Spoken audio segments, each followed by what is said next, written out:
Hello and thanks for joining ASO TV News. I am Princess Sobra Usman. The headlines. FCT Muslims Pilgrims Board announces revised 2026 Hajj fare. Senate says E-Governance Bill 2025 will not override existing laws. Nigeria reviews national migration policy to strengthen governance framework. A National Agency of Food and Drug Administration Control bans production of sale of sachet alcohol. The Federal Capital Territory Muslim Pilgrims Welfare Board has announced December 1, 2025 as the deadline for intending pilgrims to complete payment for the 2026 Hajj exercise. The board also released the revised Hajj fare as approved by the National Hajj Commission of Nigeria (NAHCON), pegged at 7,696,769 naira 76 kobo. According to a statement by the board's public relations officer Muhammad Lawal Aliyu, all intending pilgrims are expected to complete their payments before deadline to secure a seat for the 2026 pilgrimage to Saudi Arabia. He emphasized that payment must be made strictly through bank drafts, noting that no cash transactions will be accepted. Aliyu explained that the deadline will enable the board to compile a comprehensive list of intending pilgrims and remit all funds to NAHCON within the stipulated period. This, he said, will ensure smooth coordination and proper planning ahead of the annual religious exercise. The spokesperson also revealed that the board has commenced negotiations with service providers in Saudi Arabia for provision of quality feeding arrangements and befitting accommodation in Makkah for FCT pilgrims. He assured that negotiations align with the board's commitment to deliver improved service to pilgrims in line with aspiration of present administration to ensure a comfortable and spiritually fulfilling Hajj experience. The Speaker House of Representatives Dr. Tajuddin Abbas has said the proposed National Digital Economy and E-Governance Bill will redefine how government works and how citizens access services, creating a smarter, more transparent Nigeria built on technology and accountability. The Speaker said this at a one-day public hearing on National Digital Economy and E-Governance Bill 2025, organized by the Senate and House of Representatives Joint Committee on ICT and Cybersecurity. He said the legislation is not just about enacting new laws, but about redefining how government operates and how citizens access services, emphasizing that digital transformation has become a national necessity central to Nigeria's economic competitiveness, accountability, and national security. The bill, according to him, provides a solid legal framework for digital governance, data protection, cybersecurity, and inclusive access to technology, ensuring that no Nigerian, whether urban or rural, is left behind in the nation's digital framework. In his remark, Chairman of House Committee on Digital Information Communication, Technology, and Cybersecurity, Adedeji Olajide, said the public hearing once again demonstrated Nigeria's collective resolve to build a digitally inclusive, transparent, and efficient governance system. He commended the robust contributions and expert insights shared by stakeholders, noting that they had enriched the legislative process and strengthened the vision for Nigeria's digital transformation. The Minister of Communication, Innovation, and Digital Economy, Bosun Tijani, assured that the President will sign the piece of legislation into law once passed by the National Assembly.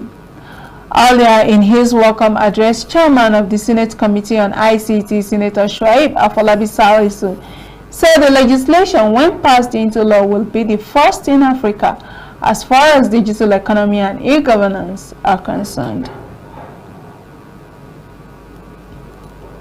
The Minister of Health and Social Welfare, Dr. Mohammed Ali Pate, has called for the gradual end to Nigeria's independence on foreign aid in funding its response to HIV/AIDS, tuberculosis, and malaria.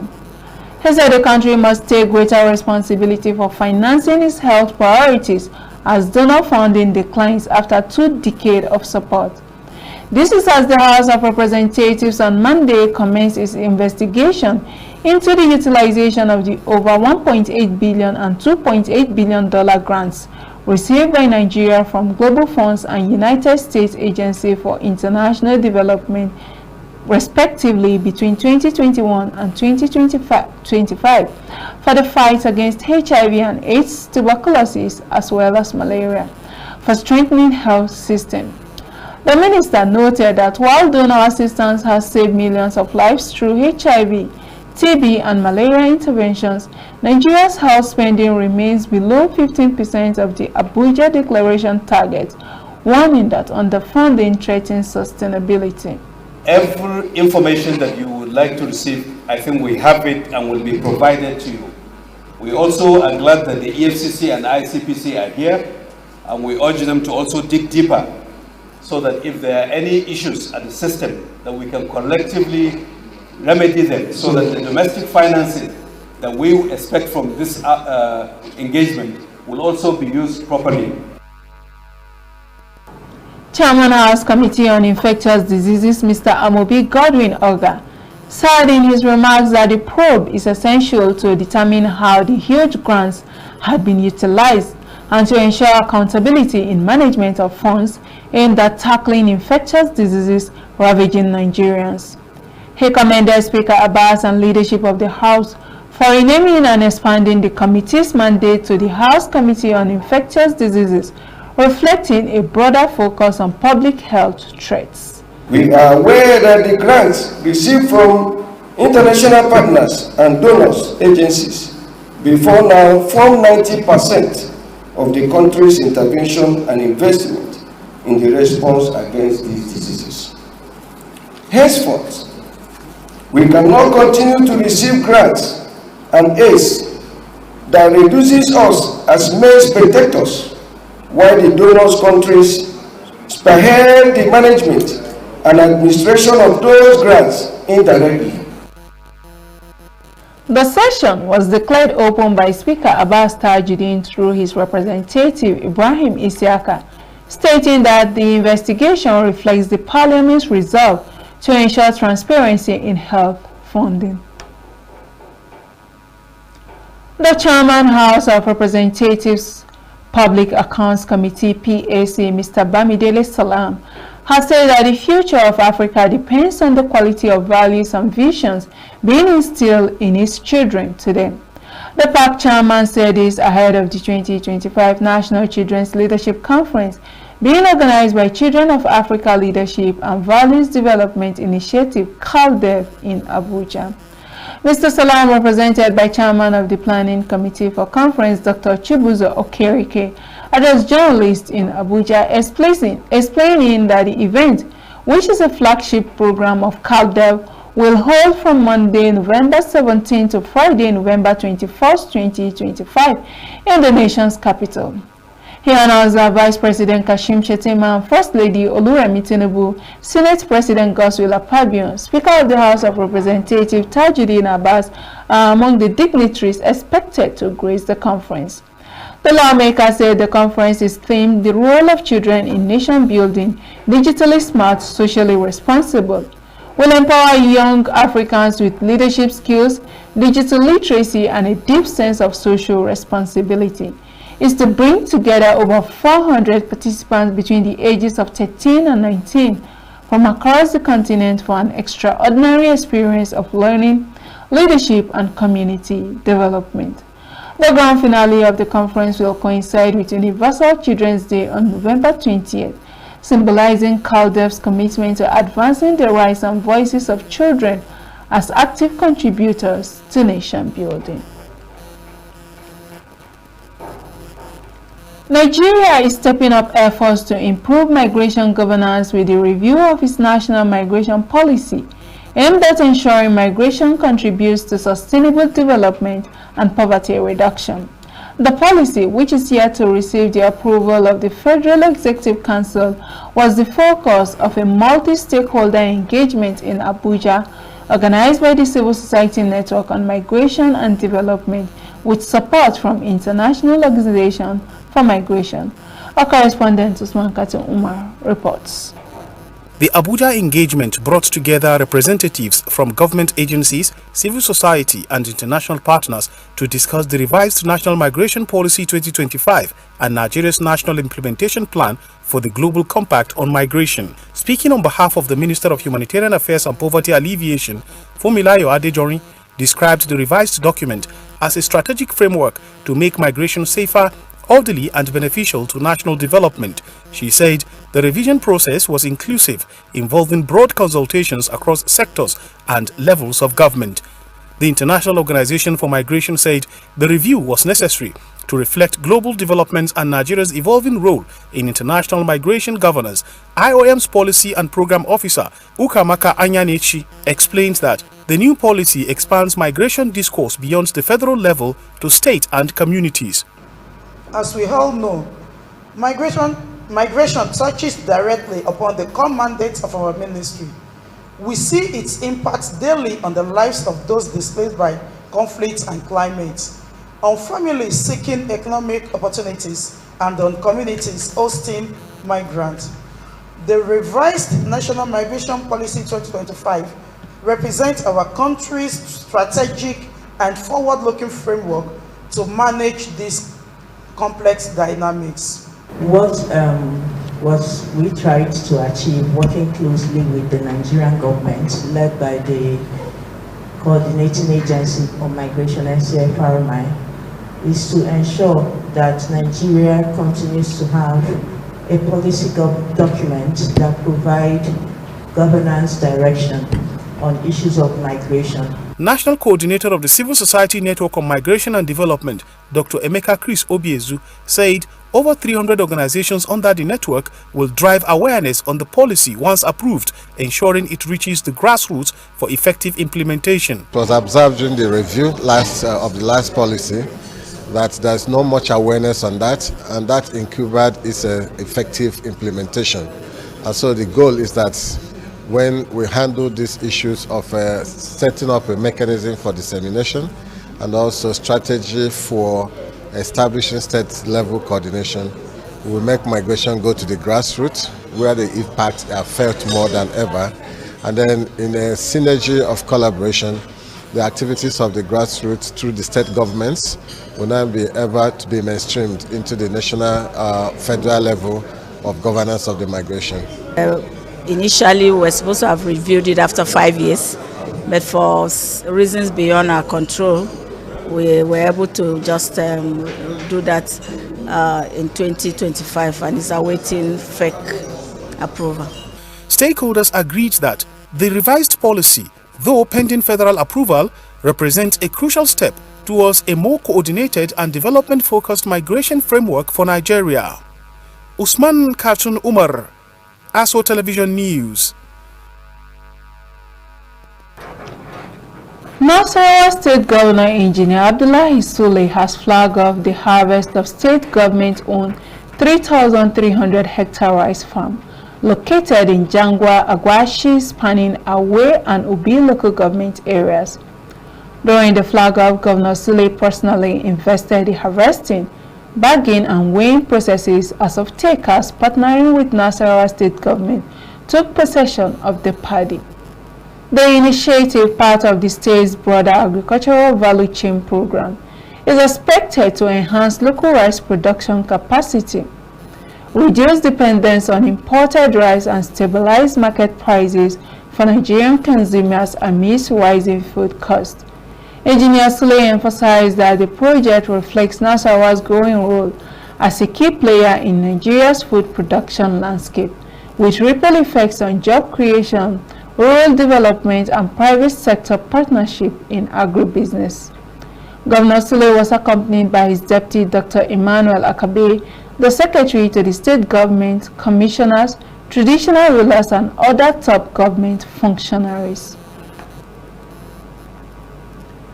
In a strong demonstration of loyalty and support for the visionary leadership of Chairman of Abaji Area Council, Alhaji Abubakar Umar Abdullahi, the Supervisory Councillor for Health, Abdulkadir Yahaya, has donated brand new motorcycle to the All Progressive Congress, Alu Mamaji Ward.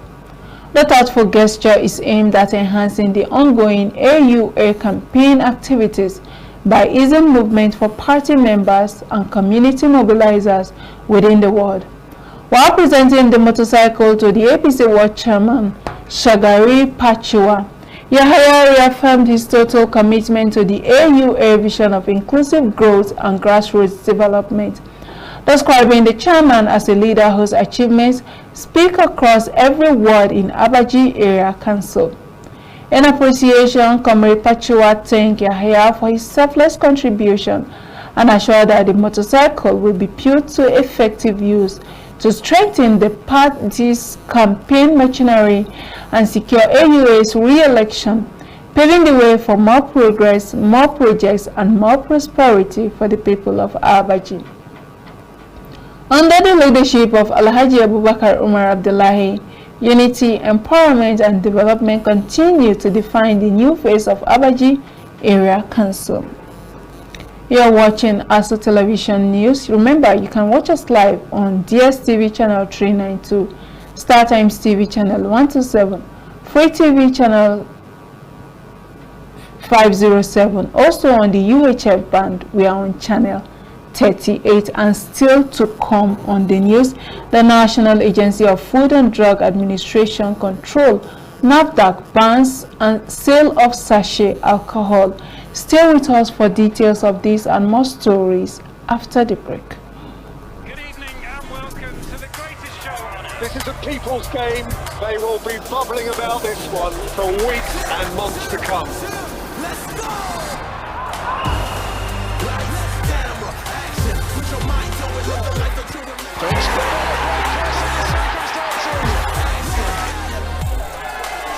Stay connected. Stay with us, starting from Yanga and Jolly.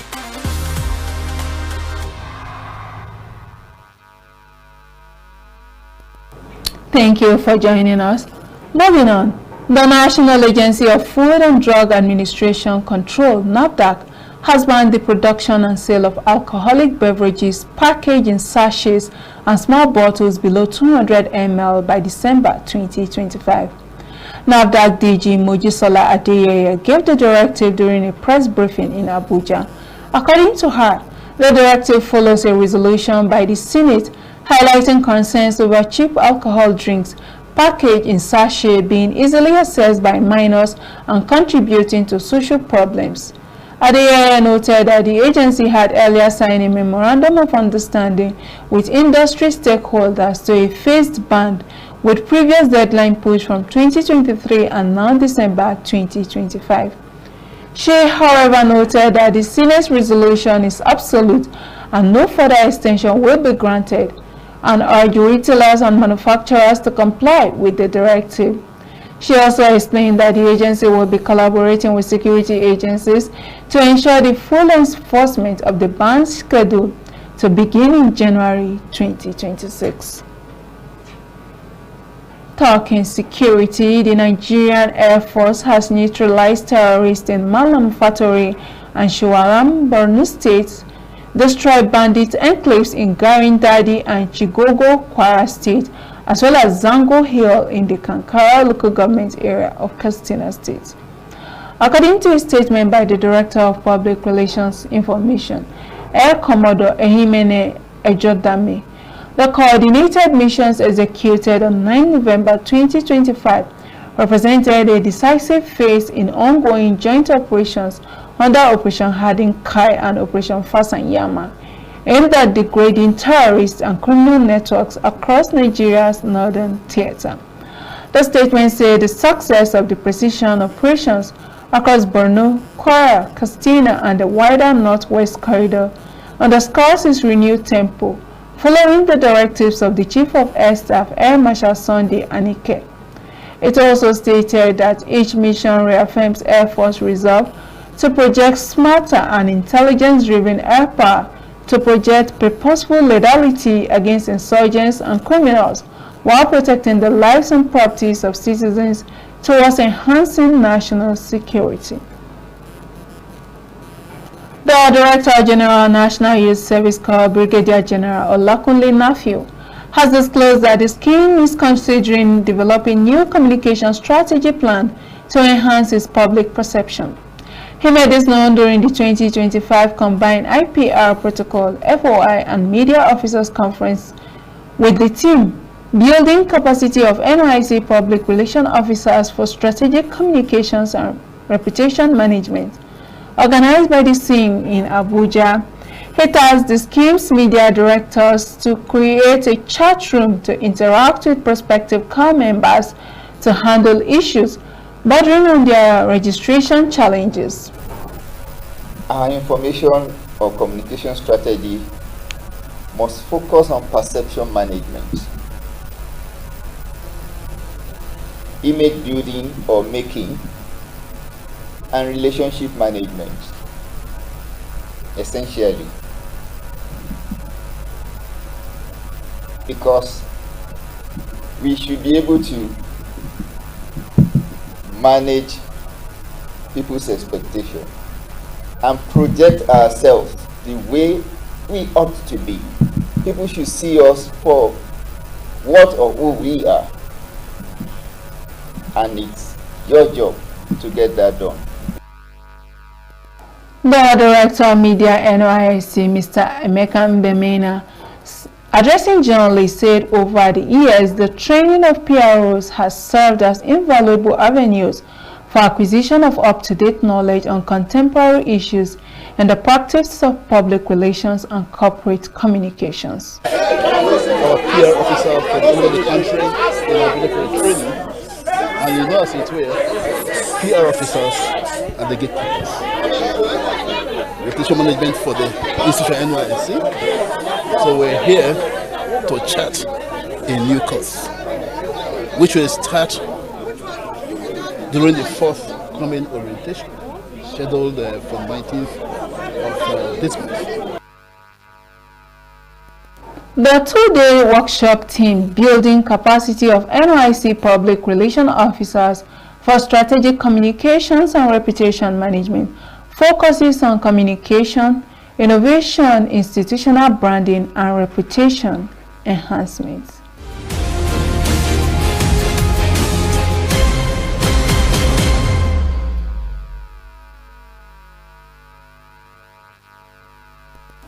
On to some business news. Central Bank of Nigeria-led reforms in the financial markets have been identified as a major consideration driving the positive market sentiments and expected investment inflows to the domestic economy.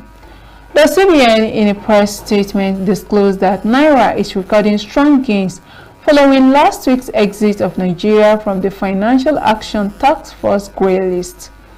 The statement added that the milestone achievement opens opportunity for investment inflows and business expansion, as well as ease payment hurdles for local operators. It acknowledged that the Naira has continued to record significant gains, appreciating to recording 1,465 Naira to the dollar at the parallel markets and 1,444 Naira to the dollar at the official window. According to the statement, the Naira hit a 10-month high as of last week as dollar holders continue selling down their positions and increasing exposure to Naira-denominated assets.